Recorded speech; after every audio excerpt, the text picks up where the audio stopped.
Yo, salut à tous, c'est Lézardman et je suis trop content de vous retrouver aujourd'hui pour une nouvelle vidéo. Dans cette vidéo, je vous en avais parlé déjà dans la vidéo précédente où je vous représentais un peu tous mes reptiles. Mais du coup, j'avais prévu du coup d'acquérir une nouvelle espèce de lézard et du coup un nouveau terrarium également. Alors, le terrarium, il est juste ici. Vous pouvez déjà avoir une petite idée. Je vous avais donné un indice, je vous avais dit que ça allait être un petit géconidé assez petit. Et du coup, voilà, maintenant je vais vous présenter déjà le terrarium, etc. Je sais pas si. Je pense pas qu'il y en ait qui aient deviné. Alors, il y a certaines personnes à qui j'en avais déjà parlé il y a plusieurs mois, voire plusieurs années déjà, donc qui étaient déjà au courant. Mais du coup, voilà, ici c'est vraiment une concrétisation. Pour moi, c'est super. Je suis trop content d'avoir cette espèce. C'était vraiment une espèce que je rêvais d'avoir depuis très très longtemps. Et du coup, voici.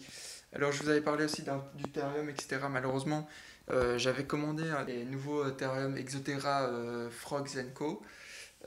Sur Zomalia. Malheureusement, en fait, ils n'ont pas pu me l'envoyer parce que je suis en Belgique et que les terrariums étaient en France. Leur livreur ne pouvait pas venir jusqu'en Belgique. Du coup, j'ai pas pu tester ce terrarium-là, donc le nouveau Frogs Co.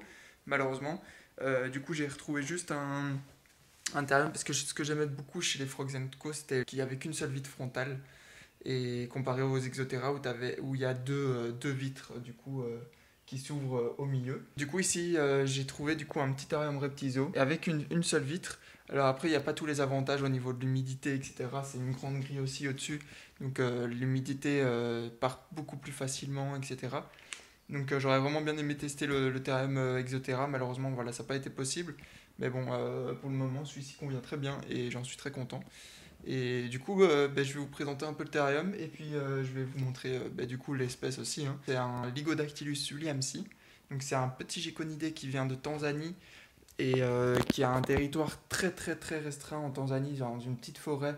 Ça se joue vraiment en quelques kilomètres carrés, donc c'est vraiment tout petit, hein.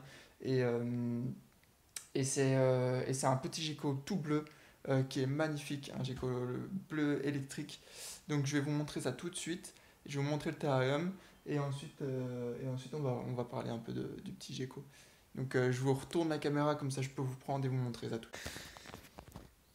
Donc voici le terrarium. Donc j'ai remonté du coup aussi le bac avec mon petit iguane, le bébé iguane, donc qui est juste ici. Là ici je suis en attente des papiers, j'ai fait les demandes pour les certificats européens et là les papiers doivent arriver, ça prend du temps. Mais du coup je l'ai remonté un peu plus haut. Et ici voilà j'ai du coup le nouveau terrarium, donc le Reptiso, qui est vraiment sympa, donc avec une seule vitre frontale comme ceci. Donc c'est un terrarium tropical humide que j'ai essayé de représenter dans ce terrarium. Donc voilà, j'ai mis quelques branches, j'ai pas surchargé en branches non plus. Et par contre, j'ai mis pas mal de plantes et que des vraies plantes. Ça me tient à cœur. Moi, j'adore les plantes et du coup, en plus pour garder une bonne humidité, pour avoir quelque chose de sympa qui évolue avec le temps, j'adore mettre des plantes. Donc voilà, il y a plusieurs types de plantes. Il y a des petits phytonias juste ici devant pour apporter un peu de couleur. Il y a un Maranta juste ici, c'est une de mes plantes préférées, j'adore cette plante. Il y a un petit Monstera deliciosa, mais c'est une plante qui devient assez grande, donc il faudrait que je la taille pas mal. Là derrière, ici, il y a un petit, je sais pas, une petite espèce de pothos, je me souviens plus exactement l'espèce, avec des feuilles un peu argentées comme ceci. Donc voilà, donc je me suis fait plaisir. Ensuite, ici en haut, je me suis acheté un petit dôme de chez Zomed et c'est du coup un dôme avec une lampe UV et une lampe chauffante.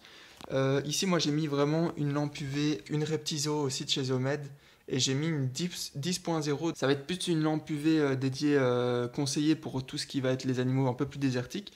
Mais ici, comme il y a le grillage par-dessus, la lampe qui est filtrée, enfin les UV sont déjà filtrés un peu par le grillage et qu'ensuite le lézard peut lui-même choisir la distance à laquelle il se met de la lampe. Et en fait, lui, il va s'exposer périodiquement dans la journée, il va de temps en temps s'exposer juste en dessous de la lampe UV, Même il va plus souvent en dessous de la lampe UV que en dessous de la lampe chauffante, mais il y va aussi en dessous de la lampe chauffante. D'ailleurs là il est plus du côté de la lampe chauffante, je vais vous montrer tout de suite. Après j'ai rajouté un petit néon LED, ça c'est un bête néon LED de chez Action, juste histoire d'avoir un peu plus de lumière pour les plantes, c'est pas mal, et pour le lézard c'est très bénéfique aussi. Et puis du coup voilà, donc ah oui, j'ai oublié de vous dire, mais le terrarium du coup il mesure 45 cm sur 45 sur 62 haut. Je vous reprends un peu comme ça, je vous le montre, parce qu'en fait il est assez timide encore. Ici ça va, il s'habitue de plus en plus à notre présence, mais il est quand même vachement timide.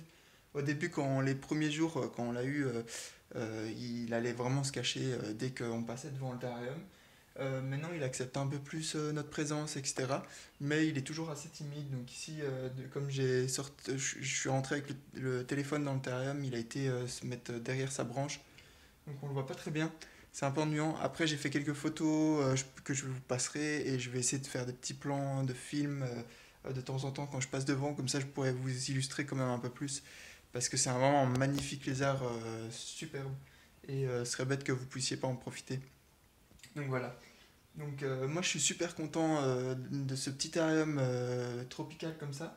Je trouve ça vraiment chouette de faire des petits terrariums pas très grands avec plein de plantes, etc. C'est plus facile à entretenir et à s'occuper que des grands terrariums comme avec les iguanes ou des choses comme ça.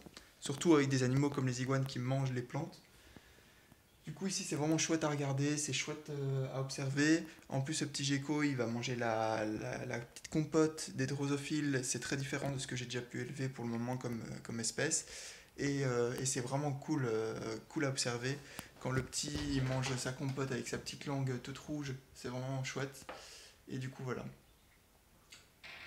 Hop, je vais refermer pour éviter qu'il s'en aille. Et ensuite, bah ici, moi, là, pour le moment, j'ai un petit mâle, du coup. J'espère pouvoir avoir une femelle, trouver une femelle bientôt pour pouvoir accompagner ce petit mâle, une ou deux femelles en fait. Parce que si je trouve deux femelles, ça peut être pas mal. Donc, euh, donc voilà, c'est pas une espèce qui est ultra facile à trouver en Belgique, en France non plus, parce qu'en France, de toute façon, elle est aussi sur certificat de capacité. En Belgique, étonnamment, en tout cas à Bruxelles et en Flandre, je pense. En Wallonie, je sais pas, il faudrait vérifier. En tout cas, à Bruxelles et en Flandre, donc il y a les listes positives maintenant en Belgique. Et à Bruxelles, le Lygodactylus est sur la liste. Donc c'est-à-dire qu'on peut l'avoir sans aucune autorisation, sans rien. Par contre, attention, c'est une espèce qui est sous CITES. Donc ça veut dire qu'on doit avoir le certificat européen. On doit pouvoir tracer tous les animaux qui naissent chez nous. Même les animaux, lui, il a tout un certificat, donc on peut le tracer, on peut savoir d'où il vient, etc. Il faut pouvoir prouver qu'ils ont été nés en captivité. Et voilà, c'est des espèces qui sont menacées d'extinction quand même, donc comme les iguanes des Fidji. On rigole pas avec ça, il y a une législation européenne qui est très importante. Et du coup, il faut vraiment respecter ça. C'est-à-dire qu'à Bruxelles, on peut le détenir, on peut l'acheter sans problème.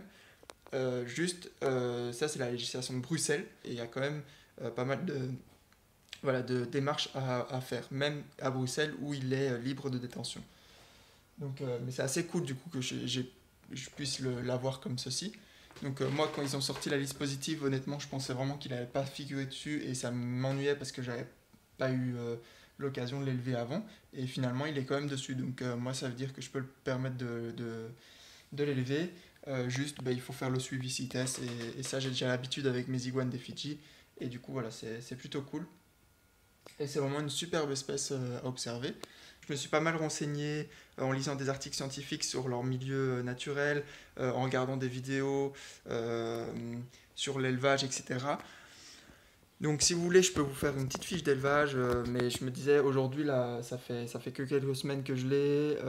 J'ai peut-être pas le recul pour vous faire une fiche d'élevage sur cette espèce alors que j'ai pas encore eu le temps de vraiment l'observer, de me poser et de savoir un peu quels étaient ses besoins, etc. Mais si vous voulez une petite fiche d'élevage dans les semaines, dans les mois à suivre, avec toutes les infos que j'ai regroupées, et après je pourrais vous en refaire une dans un an ou deux avec les infos que moi j'ai pu observer. Mais si vous voulez déjà que je vous fasse une petite fiche d'élevage euh, avec du coup les infos qui sont trouvables dans les articles, dans les vidéos, dans les choses comme ça, eh ben, n'hésitez pas à me le dire dans les commentaires et je vous ferai ça avec un peu plus d'infos. Mais a priori, ça n'a pas l'air d'être une espèce très difficile à élever non plus.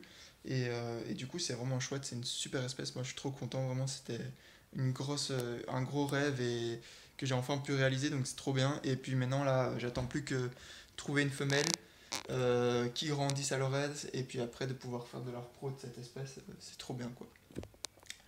Donc voilà.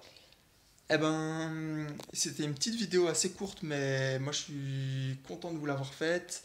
Et j'espère que je vais réussir à vous filmer des petits moments du petit Ligodactylus pour que vous puissiez voir à quoi il ressemble. Parce qu'il est vraiment magnifique. Alors là, actuellement, il est encore jeune. Donc son bleu est pas encore vraiment pétant. La couleur vient vraiment en grandissant. Quand ils naissent, ils sont un peu tous verts, un peu vert olive comme ceci. Un peu comme les femelles. Ce que les femelles vont garder comme coloration.